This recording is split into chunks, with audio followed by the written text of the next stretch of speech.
السلام علیکم ورحمۃ اللہ وبرکاتہ۔ ہم لوگ پڑھتے ہیں ابن خفاجہ صاحب کو۔ ابن خفاجہ عصر اندلسی کے بڑے شاعر میں ہیں۔ انہوں نے ہجری اعتبار سے یہاں تاریخ مینشن کر رکھا ہے۔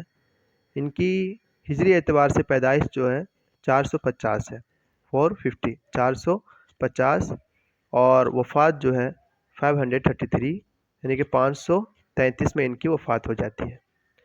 اگر ہم لوگوں کو یاد ہو تو ابو العلا مارری کی جو وفات ہوتی ہے 449 میں ہوتی ہے، 449 میں، اور ان کی پیدائش ہوتی ہے اس کے 1 سال بعد۔ اب ان کا نام دیکھیں ہم لوگ۔ ان کا نام ہے ابو اسحاق ابراہیم بن ابوالفتح بن خفاجہ۔ ابو اسحاق تو ان کی کنیت ہو گئی، اور ابراہیم بن ابوالفتح بن خفاجہ ان کا نام ہو گیا۔ اس کے بعد ولدہ جزیرہ شق بین شاطبہ و ولنسیہ شرق الاندلس سنہ 450 ہجری۔ یہ ہجری کے اعتبار سے، جیسے کبھی ہم لوگوں نے اوپر پڑھا، یہاں پر ہے ان کی پیدائش جزیرہ شقر میں۔ اور جزیرہ شقر کہاں ہے؟ شاطبہ اور بلنسیہ کے درمیان ہے، اور یہ اندلس کے مشرقی حصے میں پڑتا ہے۔ یہ ہجری عیسوی اعتبار سے 1058 ہے۔ عاشا فی اہم العصور التي نضجت وتطورت فيه اللغة وهو عصر المرابطین فی الاندلس۔ یہ جو اس زمانے میں یہ زندہ رہے، یعنی زندگی گزاری انہوں نے، جس میں لغت بہت زیادہ پروان چڑھا، یعنی کہ عربی زبان و ادب، اور وہ کن کا دور ہے؟ اندلس میں مرابطین کا دور ہے۔ تو ایک یہ چیز بھی ہم لوگ یاد کریں کہ اندلس میں مرابطین کا دور ایسا دور رہا ہے جس میں عربی ادب بہت زیادہ پروان چڑھا ہے۔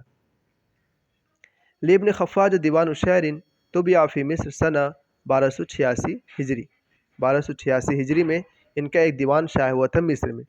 واشہر ما فیہ الوصف، اور اس میں سب سے زیادہ چیز کیا ہے؟ وصف ہے، کیونکہ انہوں نے یہی کیا ہے پوری زندگی، یعنی کہ انہوں نے انہار، نہروں کو، باغوں کو دیکھ کر کے ان کی منظر کشی کی ہے، تو اسی کو کہہ رہے ہیں کہ ان کے دیوان میں سب سے زیادہ وصف پایا گیا ہے۔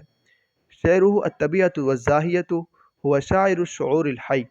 ان کے اشعار میں ان کا شعر کیا ہے؟ الطبیعہ، فطرت کی شاعری ہے۔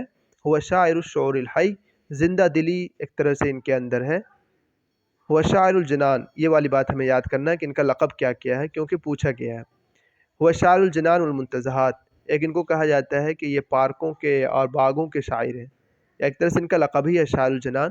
وصف الحدائق والریاضہ حتی لقب بالجنان، انہوں نے باغیچوں کی بہت زیادہ وصف نگاری کی ہے، کیا بولتے ہیں، اس کی منظر کشی کی ہے، یہاں تک کہ ان کا لقب ہی کیا پڑ گیا؟ جنان لقب پڑ گیا۔ ولقبہ الشقندی، شمدی کوئی ہے، انہوں نے ان کا لقب کیا رکھا ہے؟ انہوں نے ان کا لقب رکھا ہے صنوبری الاندلس اور شاعر الطبیعہ۔ صنوبری الاندلس اور شاعر الطبیعہ، دونوں چیزیں ہم لوگ یاد کر رہے ہیں۔ 3 لقب تو یہاں پر ہو گئے، ایک لقب تو جنان والی یہ ہو گئی، اور دوسری صنوبری الاندلس، تیسرا شاعر الطبیعہ، اور ایک اور ہم لوگ لکھیں شاعر المشرق۔ شاعر المشرق، کیونکہ اوپر ابھی ہم لوگوں نے پڑھا تھا کہ ان کی پیدائش جو ہے شرق اندلس میں ہے، تو شاعر المشرق بھی ان کو کہہ دیتے ہیں۔ یہ تینوں 4 لقب ہم لوگ یاد کریں، مشہور جنان ہے، صنوبری الاندلس ہے، اور شاعر الطبیعہ ہے۔ ابن خفاجہ و ابن زقاق یعتبران الضربۃ العلیٰ للشعر العربی القدیم المحدث فی الاندلس۔ اندلس میں قدیم عربی کی جو عربی شعر کی جو نشأت ثانیہ کہیے، یا اس کا جو دور ہے، اس میں سب سے بڑا نام جو ذروہ علیٰ، بڑا نام جو شمار کیا جائے گا، وہ ان دونوں کا کیا جاتا ہے، ابن خفاجہ کا اور ابن زقاق کا۔ ظلت الطریقۃ الخفاجیہ حتی اواخر مملکت غرناطہ، ان کا ایک طریقہ جاری ہوا تھا، یعنی کہ ان کے طرز پر شعر کہنے کا، تو اس طریقے کو کیا کہتے ہیں؟ الطریقۃ خفاجیہ کہتے ہیں، اور یہ کیا مملکت غرناطہ کے اخیر زمانے تک چلا ہے۔ یہ لہو دیوان اکثرہ فی مدح ابی اسحاق ابراہیم بن یوسف بن تاشفین، ان کا ایک دیوان ہے، اور اس دیوان میں اکثر کیا ہے؟ ابو اسحاق ابراہیم بن یوسف بن تاشفین کی مدح ہے۔ ان کا ایک دیوان ہے، جیسے ابھی ہم لوگوں نے اوپر پڑھا، مصر میں شائع ہوا دیوان، اور اس میں کیا مدح ہے کن کا؟ ابو اسحاق ابراہیم بن یوسف بن تاشفین کا۔ ویسے یہ کسی بادشاہ وغیرہ کے پاس جا کر کے ان کے مدح وغیرہ بہت کم کیے ہوں گے، کیے ہی نہیں یہ سب چیزیں۔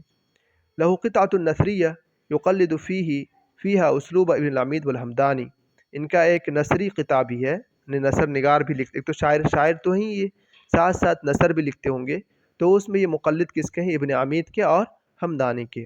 ولا يتکسب بالشعر، دیکھیے شعر کو انہوں نے پیسہ کمانے کا ذریعہ نہیں بنایا۔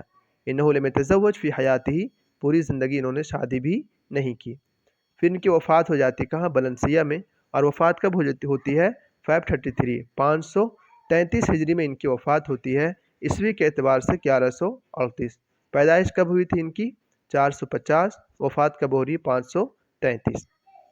طبع دیوانہ فی مصر عام 1286 واشہر فیہ الوصف۔ یہ ہم لوگ پہلے پڑھ چکے کہ ان کا دیوان شائع ہوا تھا، اور اس میں سب سے زیادہ کیا ہے؟ وصف ہے۔ ایک یہ دیکھیں ایمولیو غومس کوئی شخص ہے، اس نے کیا کہا؟ وقد طار ابن خفاج من الشعر فی وصف الحدائق والریاض حتی لقب بالجنان۔ وقد طار ابن خفاج، ابن خفاجہ اڑا، مطلب کہ اس کا نام جو ہے بہت زیادہ مشہور ہوا۔ کیوں؟ اس لیے کہ انہوں نے حدائق اور ریاض، باغیچوں کی منظر کشی میں اشعار کہے ہیں، اور جس سے ان کا لقب جنان بھی پڑ گیا۔ اب ان کے کچھ اشعار ہیں، وہ دیکھیے، جتنا ترجمہ یہ تو شاید آسان ہے۔ یا اہل الاندلس للہ درکم ماء وظل وانہار واشجار، یعنی اہل اندلس، کیا ہی اچھی بات ہے، کیا ہی خوب ہے کہ چاہے تعجب کے وقت یہ جملہ بولتے ہیں، معاون، کہ تمہارے یہاں کیا ہے؟ پانی بھی ہے، سایہ بھی ہے، نہر بھی ہے، درخت بھی ہے، یعنی اپنی تعریف کر رہا ہے اپنے اندلس کی۔ ما جنت الخلد الا فی دیارکم، جنت خلد ہے اگر تو کہاں ہے؟ تمہارے دیار میں، تمہارے یہاں ہے۔ ولو تخیرت ھذا کنت اختار، اگر اس کو اختیار کرنے کی مجھے اجازت ہوتی تو میں اسی کو اختیار کرتا، میں اسی کو پسند کرتا۔ تو یہ والا شعر ہم لوگ یاد کر لیں، یا اہل الاندلس للہ درکم ماء وظل وانہار واشجار۔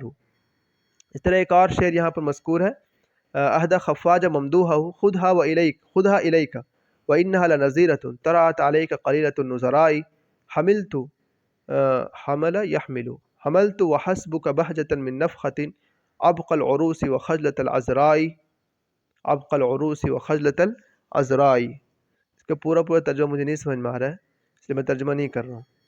باقی ان کے بارے میں جو یاد کرنے کی چیزیں، ایک ان کی پیدائش و وفات، ان کی کنیت ابو اسحاق، ان کا نام ابراہیم بن ابوالفتح بن خفاجہ، جزیرہ شکر میں ان کی پیدائش ہے، شرق اندلس میں، اور ان کے لقب سب سے زیادہ یاد کرنا ہم لوگوں کو، دو تو یہ ہے صنوبری الاندلس شاعر الطبیعہ، اور ایک یہ رہا جنان۔ اسی طرح شاعر الغزل بھی شاید کہتے ہیں ان کو، اور شاعر المشرق بھی کہتے ہیں ان کو۔ اور ان کا ایک طریقہ خفاجیہ بھی جاری رہا، اور انہوں نے پوری زندگی جو ہے شعر کو پیسہ کمانے کا ذریعہ نہیں بنایا، اور صرف منظر کشی یعنی وصف الطبیعہ، انہار، بساتین، ریاض، باغیچوں وغیرہ کی انہوں نے صرف تعریف کی ہے۔ اور یہ جو ہے کسی بادشاہ وغیرہ کے پاس بھی جا کر کے شعر وغیرہ نہیں کہتے تھے، یہی بات مذکور ہے، یہی نوٹ میں بھی ہے۔ اچھا کہ 2019 والا میں بھی اتنی ہی بات ہے۔ سقندی نے اس کو لقب دیا ہے صنوبری الاندلس کا، اور اسی طرح ایک اور کیا لقب دیا تھا اس کو؟ صنوبری الاندلس شاعر الطبیعہ، دو لقب دیے، اور ایک ان کو جنان بھی کہتے ہیں۔ بقیہ اتنا ہی ہے، پھر ملتے ہیں اگلی ویڈیو میں۔ السلام علیکم ورحمۃ اللہ وبرکاتہ۔